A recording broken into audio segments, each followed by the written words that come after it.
What's going on, Wolfpack Nation? Thank you so much for tuning back in here for another fun episode here. Again, so excited to, I think, have a bucket list guest on. We got Kenzie Blackwelder, recent graduate, Kenzie Blackwelder. So first of all, congratulations on that. But also, too, again, I mean, I know that we've talked from the beginning. I think actually when Tuffy Talk first started, you were actually one of the people we reached out to, to say, hey, could you help us out? And because you had a decent following. So first of all, thank you for that. We appreciate that. Very welcome. And, glad we could finally return the favor and have you on the show. So right. Thank you. Absolutely. Favor is returned. I appreciate it. Good deal. So Kenzie, so first of all, I mean, so what was your degree in? What'd you graduate with and all that jazz? I double majored in communications and broadcast journalism. And okay. I am hoping to be a sports broadcaster. Fingers crossed. Okay. We'll see what happens. But yeah. So did you do anything with like the technician or anything like that? No, when I first got here, I was the person that ran Barstool Pack on Twitter, but then I stopped doing that. Then I've just been with social media stuff, not really like the technician or Pack TV, just been because of COVID ruined my Pack TV chances. So just been doing social media stuff basically. Okay. So is there any sports broadcasters you look up to? Erin Andrews, 100%. Really? Yes. Oh, her and Laura Rutledge are my dream. That's my goal. Mm-hmm. Yeah. 100%. Okay. Those we got. Go ahead. Go for it. No, I think you and I are saying the same thing, Greg. So go ahead. No, I was going to say before we get too far in this, Mackenzie's a sister from another mister. We were recognized as ESPN Superfans this past football season, so that's kind of how we first got hooked up and met. So we were actually two of like probably 25 or so, I would say. And so she just mentioned Lauren Rutledge, and we actually got to have a Zoom call with her. So go ahead and, Mackenzie, talk a little bit about that. First, shout out to Greg for saving my butt on that, because somebody stole my package that college football sent me for my apartment. Really? So I didn't get the football. I didn't get the projector. I didn't get anything. So I had no idea that the Super Bowl was happening. And Greg, shout out to my new best friend over here, he DM'd me on Twitter and was like, I saw that you're one of the other people that were selected. Are you did you sign up for the Zoom call with RG3, Tim Tebow, and Laura Rutledge? And I was like, holy what? Smokes. What is that? I was like, what are you talking about? And he was like, I'll send you a screenshot. So he sent it to me. And I was at home. And so it was like the day before, I'm pretty sure. Yeah. So I had to go, I had to run and like email all these people, tell them like what happened, why it took me so long to like sign up for it. And I had to make questions up on the spot, but it was really fun. Yeah. We also got RG3 to say that NC State had the best fan base in the country. Yeah. So, well, it's true. So. It is true. Okay. Yeah. Let's it go. Very much is true. And we took Tim Tebow's man card. We definitely did. We definitely did. Well, and also too, one of the things I still remember to this day is in that documentary from the time that Tim Tebow finished at Florida to the, basically like him getting ready for the draft and going through a draft process, getting drafted by Broncos and all that. There's a documentary about that. And so he actually, I can't remember if it was like he had footage from him, like when he was like being recruited or something like that. But like, I remember him saying that like, he had a letter apparently from NC State, and he was like, and I remember his dad like telling him, so are you going to let, Coach O'Brien know, whatever it was. I can't remember what it was, but I remember specifically he mentioned Coach O'Brien and NC State, which I thought was funny how I couldn't even like imagine. But it's also too like thinking about like how Shaq has Shaquille O'Neal has always said that he was his second choice was coming to NC State, and how even Michael Jordan said that how close he was coming to NC State. And so it's like thinking about like all these like ridiculous players that could have ended up at NC State. Pistol Pete Maravich, same thing. Yeah, that too. So kind of adding to it. I didn't know about Tebow. I knew the Shaq and those, but wow. Well, and I'm not necessarily saying like he was close to, but I just remember that in that documentary, it happened to be that he was talking about NC State at the moment. Right. So, but yeah, I mean, obviously knowing the Tim Tebow story, he was going to Florida. It wasn't even close. So, but anyway, so jumping back into Yeah, but fair enough. You won national championship, whatever. So, but speaking of national championships, though, so Mackenzie, so is NC State football winning our own this year? Yes. I don't even have to think about it. Really don't even have to think about it. I'm also very biased, so I say it every year, but this year I feel like it's going to happen. That's why you're a super fan. That's why you got the super fan designation. Right? Like you've got to just accept it. Like no matter what it is, you have to put your money on State. So I think that it's going to be us in Georgia, and we're going to beat Georgia. Woo. So it's almost kind of like you're almost kind of like Jimmy V. Every year they practice cutting down the nets, right? So every year you practice, being at the national championship game, ready to cheer on. And I was ready to buy my national championship ticket for basketball this year. I was like, they're going to win the ACC tournament, get in the or NCAA tournament. Then you just got to have my hopes up all the time. I hurt myself, honestly. We all do. Yeah, we all do. How it goes. If again. NC State fan, being an NC State fan grows character. That's one thing that we've always said it grows character.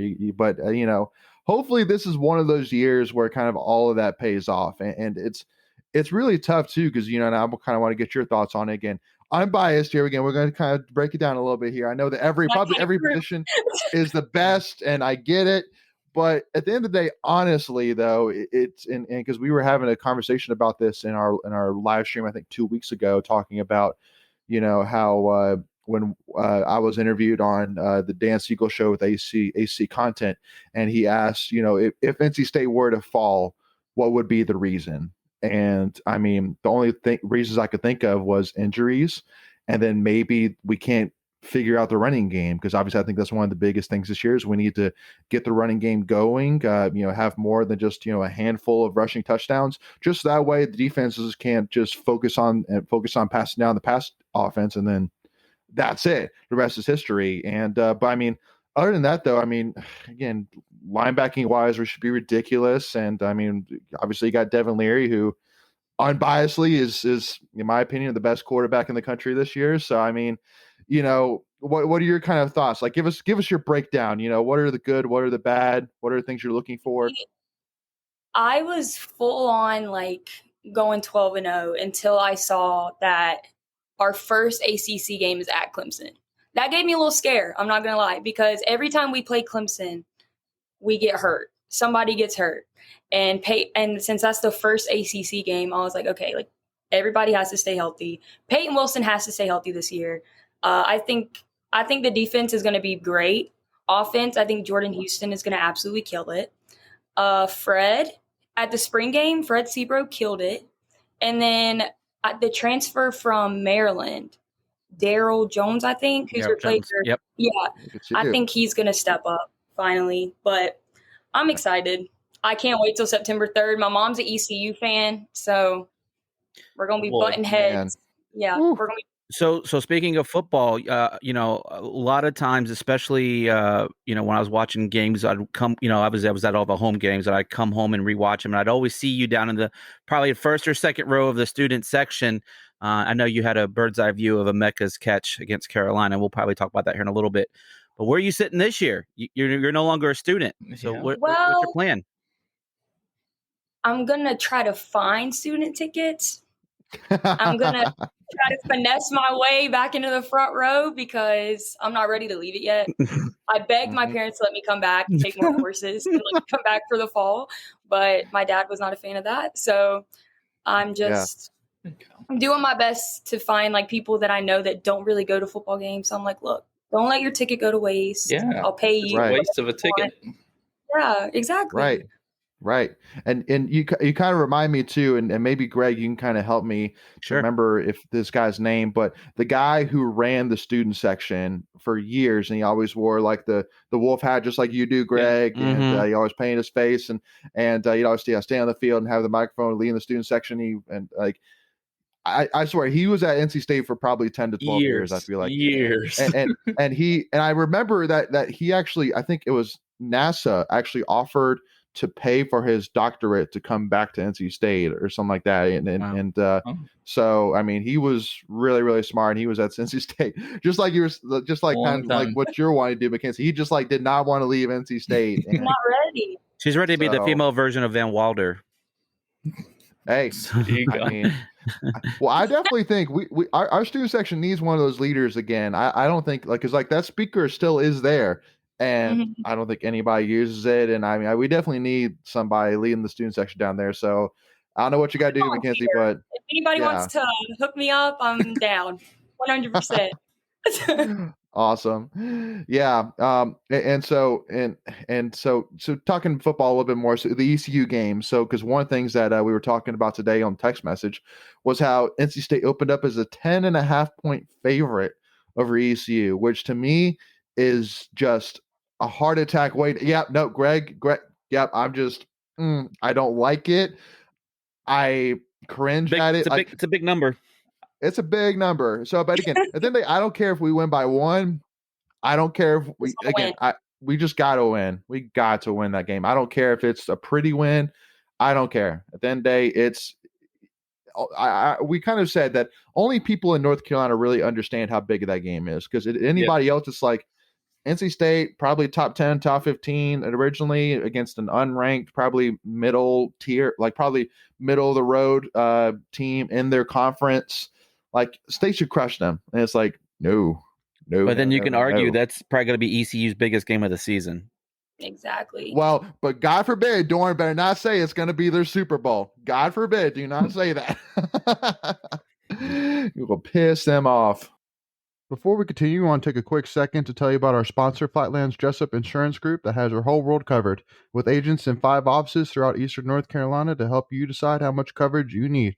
Offering policies for home and auto, recreational vehicles, commercial, crop, health, life, and employee benefits. They are able to combine options to find a comprehensive solution that works for you.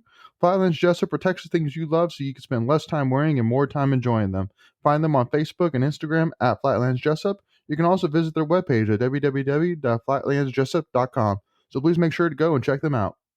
And we didn't do well last time we were there with our squad. So darn, I know. I don't hate Coach the 10.5. I'd rather have it be 10.5 than like under a touchdown. Well, sure. Because we should be favored by that much, I know. But I guess it just is kind of like another reminder of the expectations heading into this year. It's like, oh God, the expectations. True. So it's like another being an NC State fan. You're like, that's a little too much. Like, I just want to win. Don't give us too much. Like, we're always scared, and I hate it. Yeah. Well, and again, it just really comes down to that. And I mean, that I think that all of us are really trying to tell State fans that's like, believe it or not, we should have a really good football team this year. And at the end of the day, if we want to be a team that consistently competes at the top of the ACC, competes in the top 25, top 15, that eventually we have to be the guy that everybody wants to beat. We have to be that guy eventually. And this year probably is going to be that year where ECU really wants to beat us, And the Texas Tech, they really want to beat us. And, the Wake Forest is you name it. They all really want to beat us, because then it would be a big win for them. And, so it's.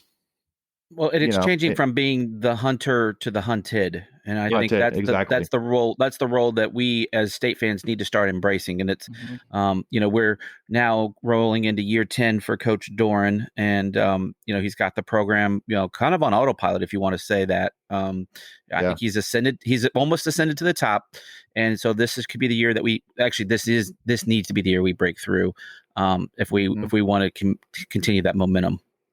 Yeah. Now, one thing though, Mackenzie, are you a follower of Big Game Boomer at all? I am. Yeah. Do you actually take his stuff to heart at all? Or are you running that site? No, I've had so many people. Are you Big Game Boomer? I've always had people DM me and ask me that. They're like, Kenzie, there's no way that somebody would put State in the college football playoff except for you. And I'm like, I promise it's not me. But I agree with everything he says. I really do. Well, but see, the thing though that blows my mind is that he put us as again a tier 1 for season, but yet he came out with the top 50 head coaches, and he had Doran 2 spots below Shane Beamer. from South Carolina. I'm like, yeah, really? I mean, really? Like, no, it's this guy. Yeah, again, he's just like it's a give and take. It's a give and take. He's a random Oklahoma fan who just likes making these lists. Well, and again, he makes these lists within. I mean, again, he makes one or two a day. So I mean, I can't keep up with it. Runs through them. It's random stuff too, and I'm like, yeah, I know. So, just I just wanted to kind of bring that up. I saw that they had Dorn as like 25 and Beamer as 23. I'm like, okay, that's one where I'm like, okay, whatever. So again, it balances out. He really hypes us in some places and he really screws us in some places, and that's okay. So now let's talk a little bit about predictions though. So let's say, what is your floor? Like, what do you think like our worst record could be this year? Like, what games do you think we could we would lose? Like, worst comes worst. Worst comes to worst, I think we lose. I don't even want to say it. At Clemson. At Clemson. Yeah. Hey, they haven't lost in like 35 or 36 home games in a row. Yeah. So I know. There's no I saw shame. that. And then I saw that it's supposed to be college game day. So I'm like, oh no, that just adds another to us going in like all cocky and stuff. I mean, the first ACC game, I don't want to say it, but I think that we could lose that game. Definitely not losing at Carolina. Definitely not losing against Wake. I think how State is, there's always that one team that you don't expect us to lose to. Boston College or Syracuse. That we lose to. Like last year it was Miami. So I'm like, but I think this group is, after the UCLA game, I was there. It was heartbreaking. Yeah, we know you've been banned permanently from their Twitter page. San Diego football blocked me on Twitter. Really? Yes. Oh, that's awesome. Blocked me on Twitter because I went to their hotel after the news came out, and because I had me and my friend Hannah. Shout out to Hannah, my sidekick. She's always at TV with me. We got tickets. We're on our way to the stadium. And then Levi Jones calls me and Hannah, and he's like, the game's canceled. We hung up on him. We were like, that's not even funny. Like, stop joking. Calls us again, and he's like, Kenzie, like, seriously. So we go and look on Twitter, and I'm like, we're going to their hotel. We're going to make a scene. And we had like 20 State fans. We caught, like, as we were walking, more State fans just kept joining. It was like we were just all irritated, mad. Pitchforks and torches in hand. Yeah, we all just went and got drunk because they were already gone. So, but I think after that happened, I feel like they're even more hungry for a bigger win. I think they're going to get a 10-win season, I believe, at least. No, it's kind of funny that was a goal last season. Honestly, I don't even know if that's really a goal this year. That's like that's like, well, because I always kind of say, like, for basketball per se, that the NCAA tournament should not be a goal. It should be a byproduct. Like, at the end of the day, if you're the ACC champion, you're going to a tournament. So it's like, we should focus on winning the ACC championship, and then by winning the ACC championship, we go to the tournament. But even if we fall a little bit short, you're still going to the tournament. So, so same thing with this year. I think that the goal this year, ACC championship, nothing less. That's nothing else. That's it, ACC champion. And by doing that, we go to a BCS bowl game. We have a 10-win season, more likely, unless just some weird voodoo crap goes on. And so, so I got to ask though. So I mean, did you run into any like football players, fans, or anything like that? We did. When we were on our way, that was when the football team was already gone. They left 4 hours. Mm-hmm. But there was one injured player that was packing his stuff up into his mom's car. She beat him up? Poor guy. Oh, my God. Me and Hannah, being who we are, we were like, we said a few things. I'm not going to lie. We definitely said a few things. I asked where the team was.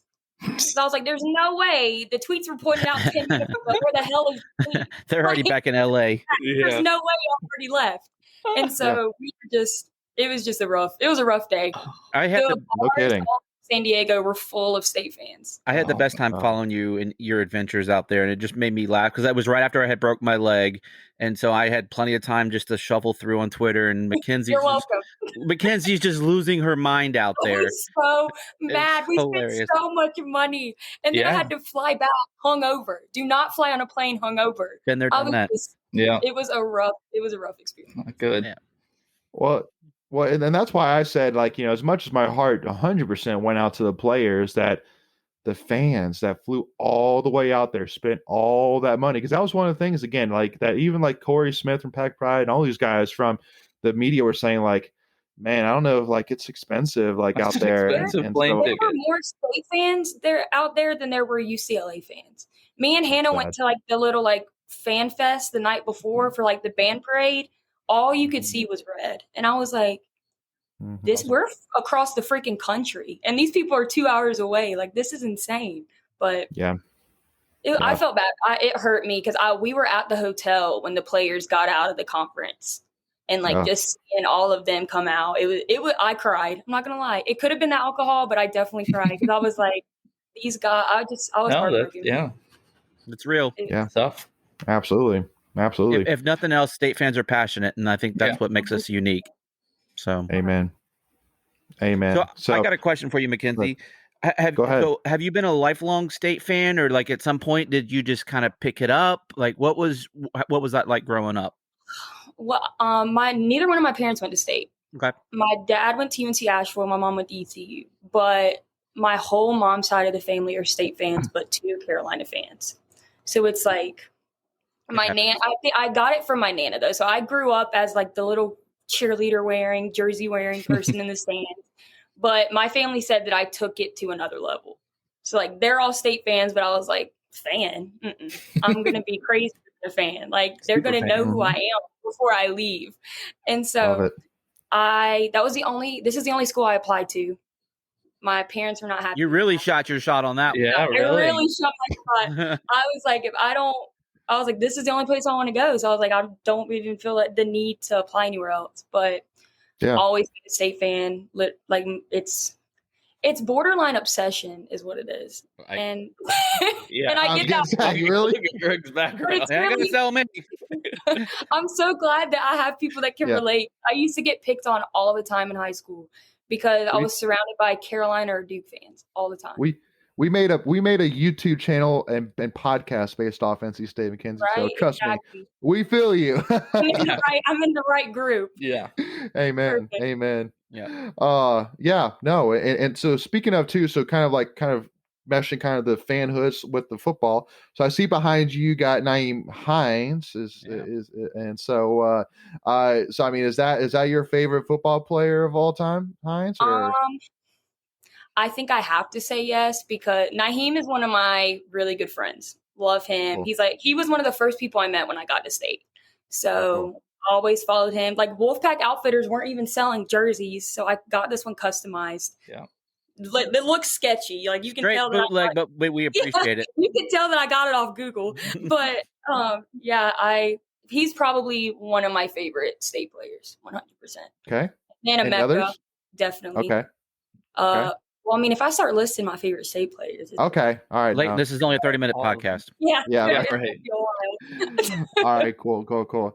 All right. Well, then with that being said, we will take a pause right there. Reluctantly, we will pick this up here in part 2 because I know that just like Greg mentioned here earlier, that Mackenzie had the perfect eye on Mecca's catch. And so we will pick that up right at the beginning of part 2. So make sure Wolfpack Nation is tuned back in for part 2. Don't miss out on that whatsoever. Also, too, make sure if you haven't already, make sure you can consider hitting that subscribe button, which is free to do. And make sure you don't miss out whenever we release new NC State content. And it helps really support the channel as well. And also to give this video a like so that way YouTube will put this video in front of more NC State fans. And also to give us a follow at Tuffy Talk Now on Twitter or Instagram. And also to, I mean, I know you're following Mackenzie on Twitter, so I'm not even going to, make sure to do that. I know you're doing it already. So, but if you have, yeah, right, exactly. So make sure to go do that though if you haven't already. But thank you all so much for tuning in for part 1. We'll see you for part 2. As always, go Pack, y'all.